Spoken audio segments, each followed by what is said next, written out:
do you want? Tacos! When do you need it? Now! 1, 2, 3, go! Yes! Woo!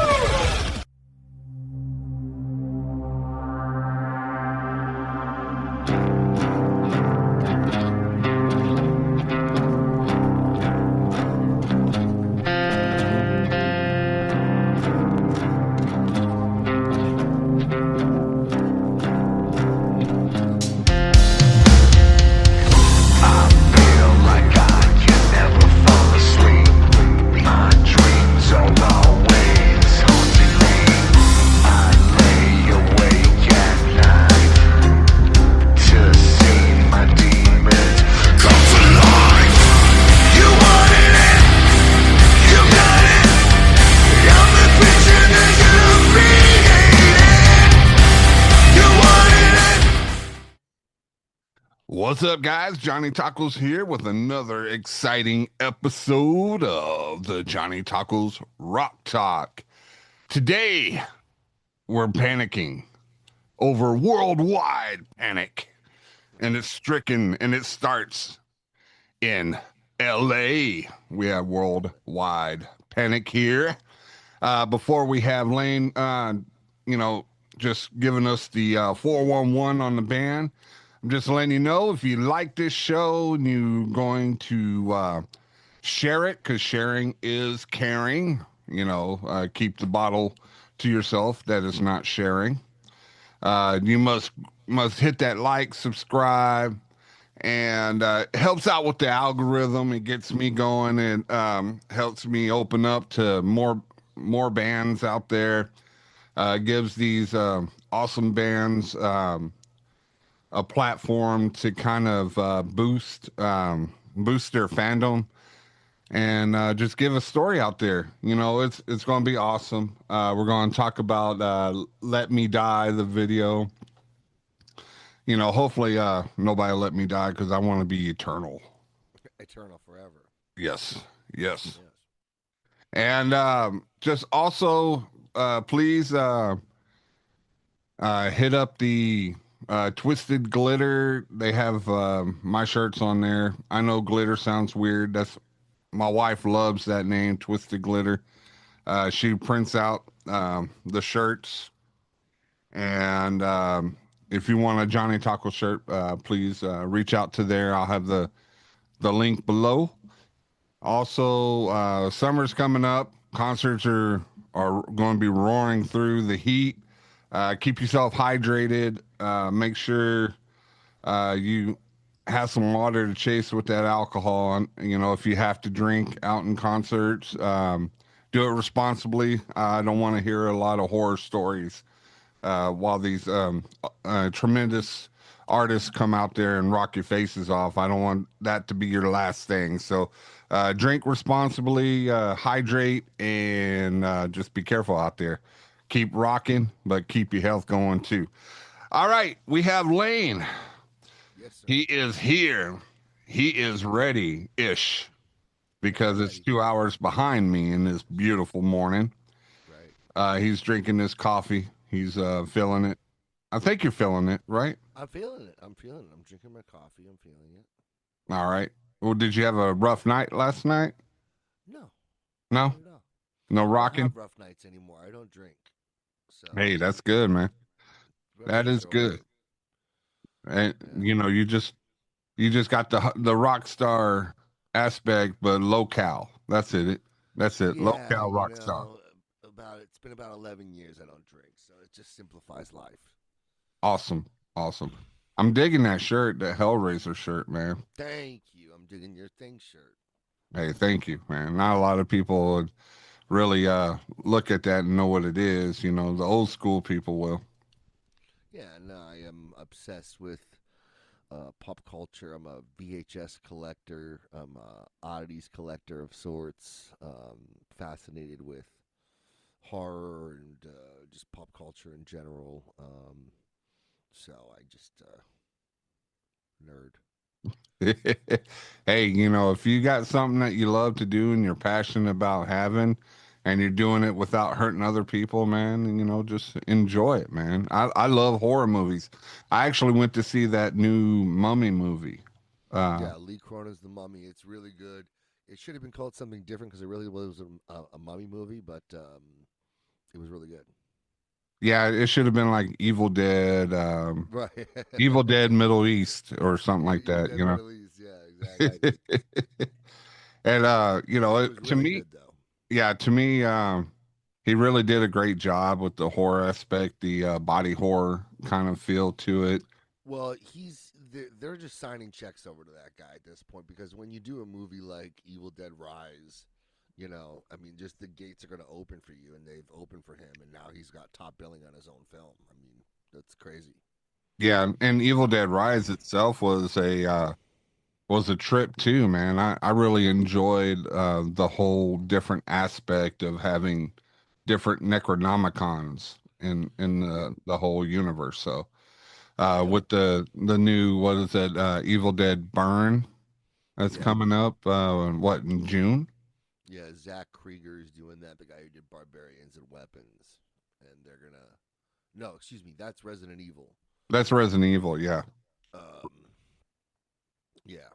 That Resident But Evil actually looks scary. It actually yeah, looks they're like gonna go back. They're gonna go back to. They're gonna take it back to the. It's not derivative of any video game, but they're gonna take it back to an actual horror movie instead of an action adventure sci-fi. So. yeah, which Resident Evil 7 was Or whatever. I yeah, think it's just called a reboot. I think it's like Welcome to Raccoon City. yeah. They really went back and did like the police station and like all that stuff, and they really wanted to do fan service and give people what they didn't get in the Mila Jovovich movies, which was like, oh, I remember that from the game. I remember that. I remember that from the game. I remember that from the game. Yeah. Just kind of a lot of moments like that. But it was a good movie. I liked Welcome to Raccoon City. I thought it was okay. You know, I thought it was good too, but maybe the characters and the actors didn't really feel, because Leon he was a rookie in that, Right. in Resident Evil 2. So, uh, I don't know, but I don't think he was that scared like in the movie. I think It he wasn't still it had, wasn't it wasn't great casting in any of the Resident Evil movies. I think the only good casting was Mila Jovovich. yeah. Right.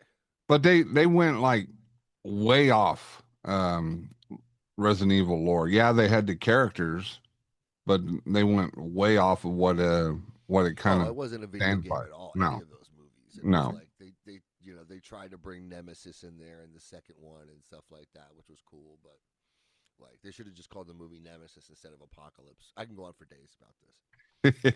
But I just finished that Requiem, which I thought was really good. It was a really good ode to what happened after Raccoon City after the bomb. Right. And when they found out it wasn't the government that bombed it, it was actual Raccoon City that really bombed it. So, Oh, Umbrella. Yeah. yeah, I thought it was really good. But you know what? We could go on and just call this the horror movie Yeah, I know. special, but we're here to talk about panicking. Yes. So, how long has this band been around? Since what, 2016? About 2016. Yes. So this will be the 10th anniversary this year. And is it the main lineup, or have y'all had some changes through those 10 years? You know, it was like me and my best friend from high school kind of started it up, and it was like my last shot. I was gonna, I kind of, had this fallout, and I got, all this shit happened to me, and I ended up getting sober, and I was like quitting music, and I was like, okay, I'm gonna do this music thing I'm gonna try it one last time, and that's how War with Panic came around, and no, it was like a three piece with my best friend from high school, and he was a vet, and then we had another lineup, and then we had another lineup, and then we had another lineup. But it's imperative for people to know that you know the, and I don't mean to sound like cocky or weird or whatever. The whole point of me doing this was to showcase the people that I could sing and songwrite. That was the whole thing. Being an being an entertaining frontman is just the cherry on top of the sundae. Um, I really worked hard in my early 20s and my late teens, and I just spent countless days and months in windowless recording studios making records and then going on tour and, you know, doing that for, I've done it now for 23 years. So, for me, it's just, if people see Worldwide Panic, they're going to see my face and just know that it's my songwriting stuff that's going on. And yes, there's been contributors, but to be honest, the contributors that have had songwriting credits on Worldwide Panic generally were not band members. They were outside guys that I just felt strongly about working with that came in and helped spice things up.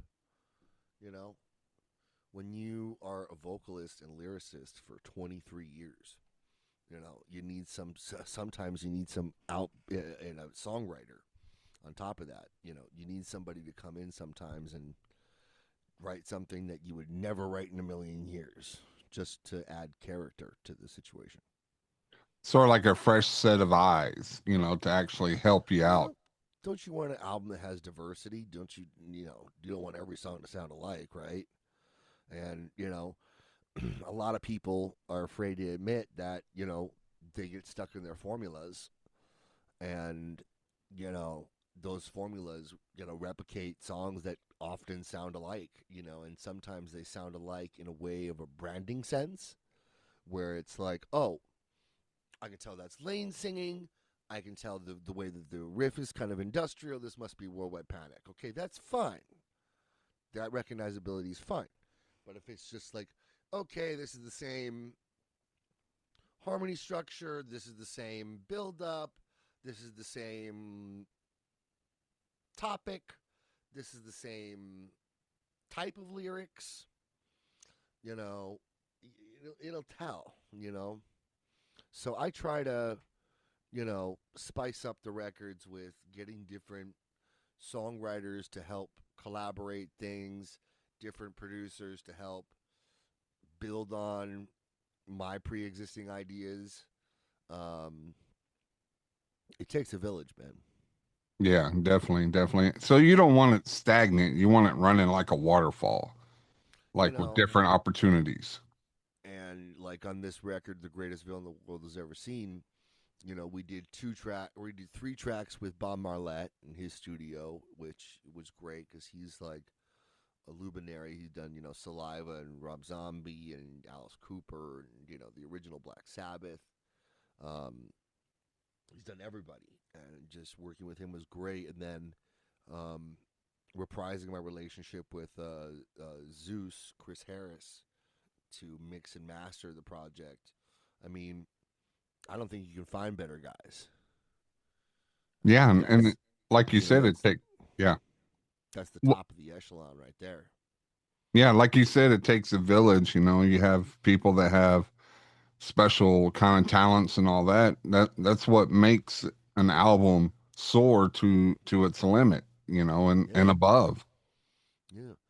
We were listening to my wife and I were digging because I want to do something special for people for the 10th anniversary of Worldwide Panic. So I'm trying to put something really special together for people where they can just have a special gift for free. I'm still trying to figure out what that is and what that's going to look like, so I don't want to tease it anymore. But we were just going through the archives, and it's amazing that like "Break Me Down" was a completely different song, vocal melody wise, before it got to Bob Marlette, and it's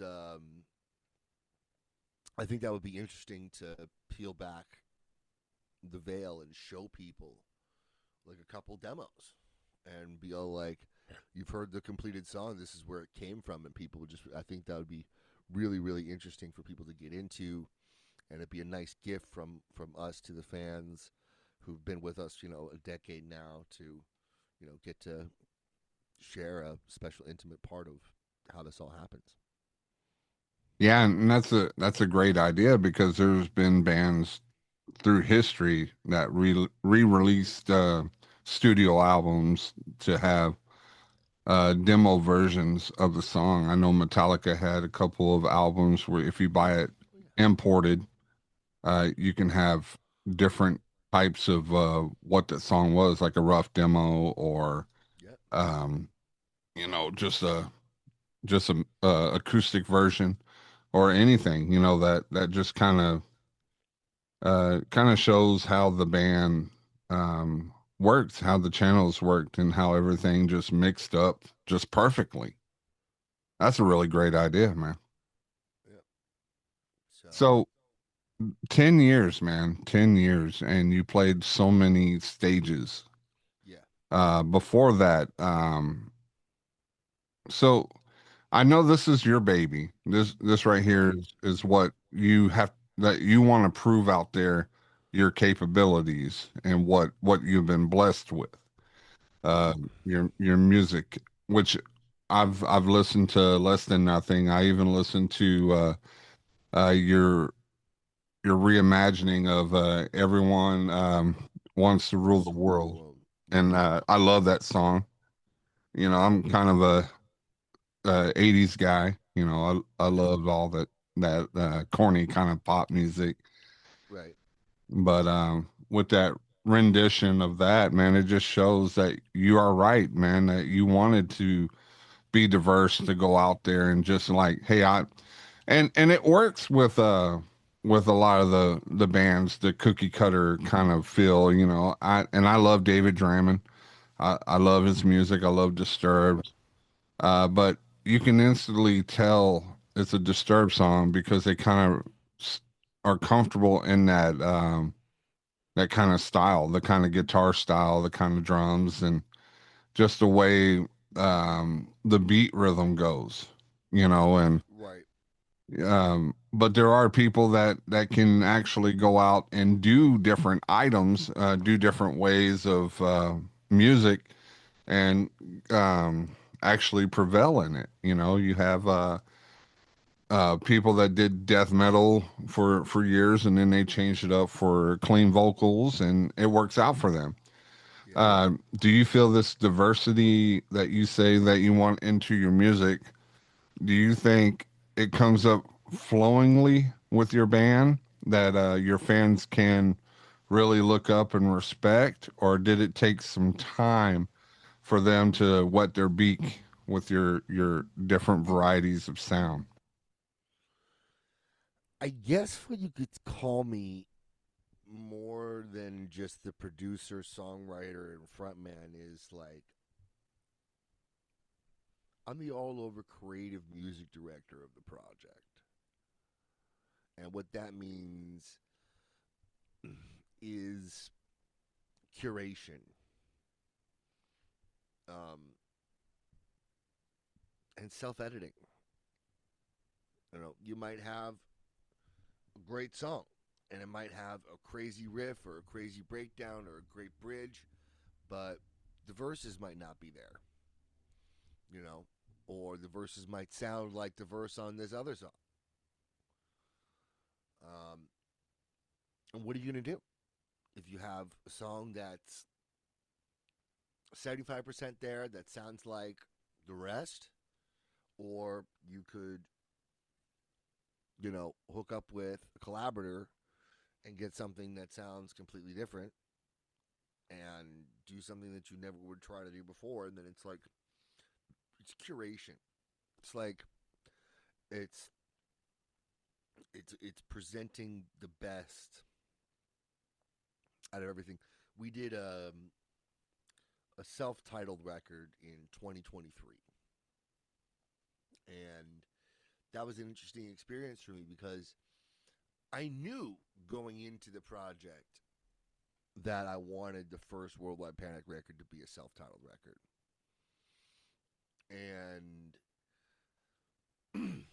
I thought, okay, like let me take a look, like I like the Black Album. Let me take a look at, you know, uh, this, that, the other, and kind of gather like what makes a great self-titled record. And this comes back to what we're talking about. And it was, okay, let's really focus and write songs that sound really different from each other and make it as eclectic as possible, because that's what I feel like Metallica did on the Black Album. Is like they did thrashy, they did heavy, they did ballady, they did all this type stuff, and I thought like that's what you should do for your self title, because like then it'll showcase like a glimpse of the range of the band, and then like, you know, when you come to the second album, you know, the greatest villain the world has ever seen, the sound of the band is a lot more established, the history is established, and people are picking up like right where we left off, and it's this interesting ride that was completely different than the self-titled record. And yeah, I think it's growing, it's fresh, and when it's not, I won't do it anymore. And with having that, just trying to make that your opus, right? Because you want people to know that, hey, you're just not a one trick pony, that you can push through that boundaries of just doing one type of thing. And and that Metallica album is a brilliant album. To this day, I think it's one of their best albums. It was the first album that I was ever turned on to, was the Black Album. Yeah, And like you said, it had everything that you needed um, for different emotional kind of stimulants. You know, yeah. It's a showcase of the range. It's a curation of this is where the band can go in one album, and it's like you could have a whole album like Nothing Else Matters. You could have an whole album like Sad But True. You could have a whole album like, you know, Sandman. Deeper Than Ever. You know what I mean? Yeah, definitely. I know exactly what you mean. And it's just good that you have that kind of creative influence going to kind of help you with it, and then you have the collaborators that are putting into that mix. Do you And think? sometimes collaborations don't fucking work. I mean, there's tons of times where I'm in the middle of a project with somebody and I have to tell them no. And then, you know, I get labeled the bad guy, the greatest villain the world has ever seen, because, you know, I'm trying to take care of the brand, you know. Yeah, and you can't really you know be mad about it because it's your brand. It's your baby. You take care of your baby. If it's you're a father and you have a baby and somebody's not taking care of it, you're going to get mad. You're going to say, hey, that's not right. That's not right. I can't do this. This is the way it needs to go. And I totally respect that, and I see it in your music, man. And Thanks, brother. and Appreciate that. that's your baby. That's your passion, and you're very passionate. The words, the lyrics, the music, the instrumental, everything just kind of just relates to who you are. And with the music, do you with the lyrics, uh h- how does that come from? Does that come from the past? Does that come from what you've seen, what you've listened to? um what No, stirred it just up? there's no you know, we were cleaning up the garage and I was going through old journals and I'm like, man, this is great shit. You know what I mean? Like, you know, and I'm like, you know, um, I mean, it just, you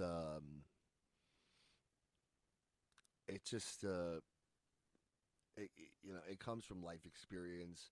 I rarely deal in fantasy. I deal in tangibility in real life. Um, and I try to write relatable lyrics that people can get into and understand and be like, I understand where he's coming from. You know what I mean? Or I've been there before. You know, the type thing. You know? So raw emotion. It's like Yeah. live through experience, raw emotion, which is some of the recipe that I like in an album. You know, I just got through listening to a different kind of pain from Cold because I'm getting ready to see them in concert with Alien Oh, Ant cool. Farm next Saturday. So I'm Yeah, I really saw excited them. about I seeing saw them. them last year. Our drummer Kyle is in a band called September Morning, and they went on tour with Cold. Oh, really? I Yep. saw September I saw them last year too. They were doing what was it? They were doing a different kind 13 of Ways to Bleed painting. on stage. Yeah, they were doing two albums Yeah, full through. they were doing 13 Ways to Bleed on a stage, and they were doing another thing. Yeah. And September Morning was opening up. Yeah, it was September morning and then the guys that were in the back you know the guitarist and the drummer and all that, they had um I can't remember that. University Drive. Yeah, University Drive. And I got a chance to talk with them. I was going to talk to Scooter, but I'm going to get a chance to talk to him this week, so I'm pretty excited about that. He was very Uh, nice when I met him. He was very kind to me. yeah, and he walked right by, you know, everybody in that was in the line. He'll walk right by to his tour bus, and he was inviting guys, "Hey, you want to meet my new guitarist?" And this guy didn't even understand what he was talking about, man. I wish he would have said, "Hey, you want me to come in and meet?" Because Scooter's his lyrics, the way he writes music, man, it's from the heart. It's from Right. the soul, and that's what I love about that type of music. I love because you know I have an eclectic taste for music where I love Cold, I love Breaking Benjamin, I love the stuff that just fills in your heart, and you know it's real. You know, it's none of that fake BS that's out there that just, oh, I'm just going to write music just to try to make money. No, um, you write music from your heart, and then everything else will start to follow. There you go. I like that. So, but going through here, what's your tour looking like? Are you coming through Dallas? We were in Dallas last year, um, but we played Reno's Chop Shop in Deep Ellum. Oh yeah, Reno's. Um, it was a really rowdy crowd, and Deep Ellum was just like crazy. It was a Saturday night, so people were just going fucking nuts. I literally like only seen like shit like that in like New York and like New Orleans, but people were just fucking nuts. Um, I have no idea when we're coming back to Dallas. Right now, um, I, you know, the wife and I have purchased a house. Congratulations, man. Thank you. So, you know, my life is a little different than where it was a few years ago, where, you know, I was dedicating my whole existence to the next tour opportunity, the next tour opportunity, the next tour, the next tour, the next tour. So I'm slowing down. I'm going to do one or two tours a year. I haven't figured out where or when. We have some offers. None of them quite make sense to me yet. Um, and then before the year's out, I have a solo dark wave record called under the name Steele, and the record's called Sonic Velvet, and it's 10 songs. It's great, and we have a music video for that, and we're going to be putting that out and rolling that out very soon. So this is going to be 2026 is probably going to be my most productive year of releasing stuff as a recording artist. Yeah, and you're trying to get it out there to push out, taking a little break from the road. You know, owning a getting a new house. We bought our house like 10 years ago. You Yeah. know, it's a huge obligation. You know, It's a huge obligation, man, and I'm still gonna go on tour, but you know, I'm writing a new World of Panic record right now. I have this solo project I'm doing that I'm very passionate about. I may even be starting an old band of mine up again. I'm not sure. So my future, and I might have a session opportunity with this other bigger band. So I don't know what my future looks like. Um, right now is just you know the only thing that I can control, Johnny, is my productivity as a recording artist. You know, that's what I can control. I can't control, you know, winning over gatekeepers and getting on big festivals. I can't control, you know, uh, being some sort of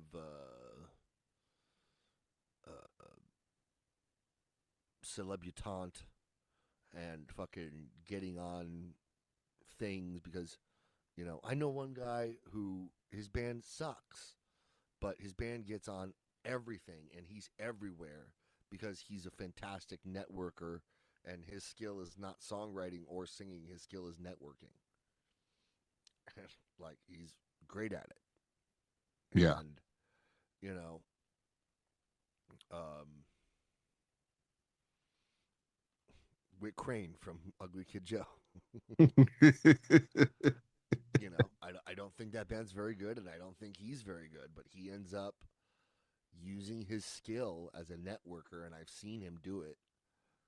And he could just light up a room. He's just got this personality, and I mean that's why he was invited to that Ozzy final concert thing. I mean, like you know, so I mean, people just you can't control just winning other people over. You can just control what you can do, and people are a little confused when I tell them that I'm writing new Worldwide Panic stuff because I just put out a record like 50 days ago, and you know, what am I supposed to do? you know, uh, am I supposed to stare at a wall? Am I supposed to just look at my CD and just think about how great I am and just like, oh man, life's not going to get any better than this? Like, you know what I mean?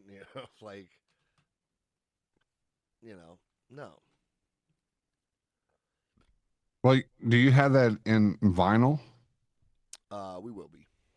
Cool. You I gotta let found a me know when. company, found a company that's going to do it for the right price, and we're going to do a limited run, and um, that's going to be announced around the same time we're doing the 10th anniversary um, celebration. So we got a few things left to do this year, and I hope that there's a tour in my future. But right now it's got to make sense. Everyone's a little older. We can't just sleep in a van. We need hotels. Yeah. So But you're yeah, still out there. You're still out there rocking, dude, and that's awesome, man. I And think what? I think when you take it like to this perspective, like it's an independent record. You did it with Bob Marlette and Zeus, two guys who all the labels go to all the time. You know, you did four music videos and a lyric video, so five, and the record came out and it got 150,000 album streams and all this press and all this stuff, and I'm here talking to you. So I think that you can just safely call the greatest villain record a success because if 150,000 people listen to the fucking cocksucker in the first fucking month, that's a success. I don't give a fuck. Hmm. If it was units sold, that's a gold fucking record. Yeah, definitely. You know, so I mean, you know, And you can get a gold record for streaming. It's just ridiculous. You have to have like 75 million. I think 75 million equals gold. Yeah, it's just weird how streaming and physical media is totally different. So Yeah, I'm a physical media guy. If I really want something, I'm gonna buy it. yeah, and that's why I'm a vinyl guy. CDs to me they don't last long, and you get one scratch on it, it's bye bye birdie. Oh, I And know. I used to collect DVDs, and I have just stacks of naked DVDs that were just scratched on top of each other. And my wife went through it in the garage and found the stack. I'm like, no, don't get rid of it. I'm gonna buy a special shaving machine that's gonna save them all. yeah, and that shaving machine made it worse. I've seen them. Right. Yeah. And physical media, man, I still have some Blu-rays, special metal Blu-rays of like Doom and I have the VHS of Cannibal Holocaust, which That's expensive. That's an yeah, expensive tape. yeah, it's very expensive and I was really excited about getting it. I haven't played it because I don't want to mess it up. I have it on streaming. I can watch it on streaming, My but I wife don't. and I bought. It was $50 on VHS, but I was like, "Oh my god, I have to have this." It was the Gate. It Uh-huh. was Oh, really? yeah. That I you got wanted. it. You got it at a deal, dude, because the gate saw on eBay they're running a couple $100, maybe $300, but Yeah, I that know. was the original with the This is the original. Yeah, Steven Dorff. did it have uh the original paper insert, Oh, I don't have a paper insert, but I have the original case. the case? Yeah. Yeah, because if you have the paper insert, it's like 500, $600 for it. What? Yeah. And there's a couple of blockbuster exclusive stuff like um the I'd love DVD, that. the blockbuster exclusive DVD of The Gate. And if you get that exclusive right there at the bottom of the DVD, and it's up there in price. So it's Really? amazing what collectors would buy. I can't say it because I'm a collector. I got 6,000 vinyl records. So yeah. I Uh, think the most expensive tape that I bought at this point was Dead Alive, and I paid $60 for it. Dead Alive. That Australian the Mm-hmm. lawnmower scene, man. The lawnmower Mm-hmm. scene had sold it for me when I saw it. I know. The It's great. Like, because I was telling my wife that it's like kind of this comedic horror zombie movie, and she hates comedic and she hates zombie. But like when she watched it, she's like, "Oh my god, this is like one of the greatest things ever." And I'm like, "Yeah, I know." the claymation rat. It's the whole fucking movie is just so good, because like I kick ass in the name of the Lord. Like it's just like, oh my god, there's just so many great quotes and so many great gross out gore, and then keep in mind that that's a Peter Jackson film, so the guy went from making gore films to the Lord of the Rings, you know what I mean, and fucking King Kong and shit. So Yeah. And back in the 70s and 80s, he had to compete with all the Italian horror movies. The mm-hmm. gore porn is what a lot of people say. Right, Um, a lot of the Italian movies that uh, I guess they had a big budget for blood because I yeah. don't know how much gallons of fake blood went through it. So Right, we were watching the Evil Dead reboot last night, and there was just that's one of the greatest reboots of any movie ever. It's so good. It's so brutal. I actually enjoyed it. I was really happy that what show was she was in? Welcome Suburbatory or something. She played kind of like the Ash kind of character, like gender swapped. Uh, Yeah. to me, she did a really great job, and I was surprised they didn't make another one with her in it. But I can also Well, she lost. see, She lost that. Well, she lost a hand. She could become like Ash. yeah. But Did you see the ending credits where they had Ash saying "groovy" at the end in of the that? reboot. Yeah, at the end you'll see like the shadow, and he's starting the lawnmower, not the lawnmower, the chainsaw. I was still Oh, stuck on Dead Alive. Um, yeah. and he says groovy, and to me, I was getting excited. I was like, maybe they'll do a team up. No, But then that was the time when Bruce Campbell said he was putting away, um, the you chainsaw. know, Ash, the whole Ash mantle. He said he can do voiceovers. Like, I think they were making a Evil Dead animation movie. Um, he did the voiceover for the Evil Dead game that came out a couple of years ago, Yeah. and I got to see him in last year's Frightmare um in Irving, Texas. I've seen him at a couple conventions. He always dresses like he's like a Shakespearean thespian. He has that little scarf around him, and Yeah. he's all dressed up. You know, he takes his art form, his craft seriously. So it was He's good to see him, and also that girl from the reboot. Her name like eludes me. I forgot Oh, her I don't name, know. I don't know her name. Yeah. but she was there too. So it was cool to see both of them together. The different generations in that horror franchise together, along with Art the Clown. Yeah. Because it No. wouldn't be Yeah. a horror convention without Art the Clown. Right. And Damien's he's Leone. Yeah. actually and he's doing a movie. I know he did Silent Night Deadly Night last year.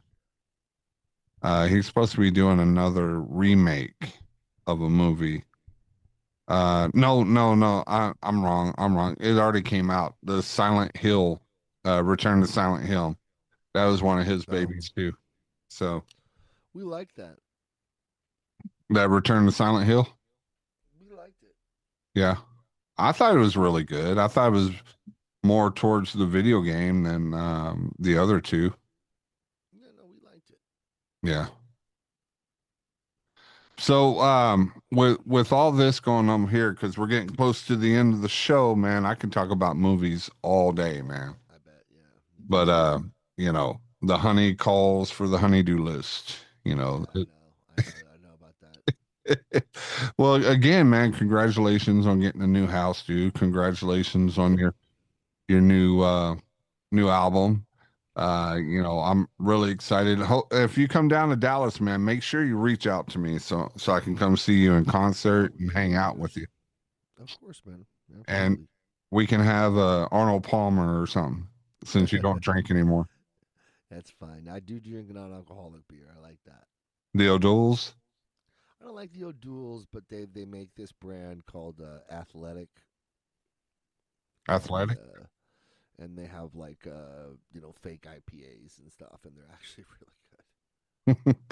I'll have to look into that because I toned it down a lot, but if I'm gonna hang out with some of the band members or just hang out with the guys, man, I don't want to go over there sipping a what is it, a cherry limeade from Sonic while they're Right. drinking. But yeah, man, thank you for being on the show, Lane. I appreciate you. Appreciate the conversation, dude. Yeah, let me know when that new out your solo project Steel Yeah. comes out, man. I'll boost it on my channels. Appreciate that, John. And I do love it when an artist is able to go out and do different items, different genres.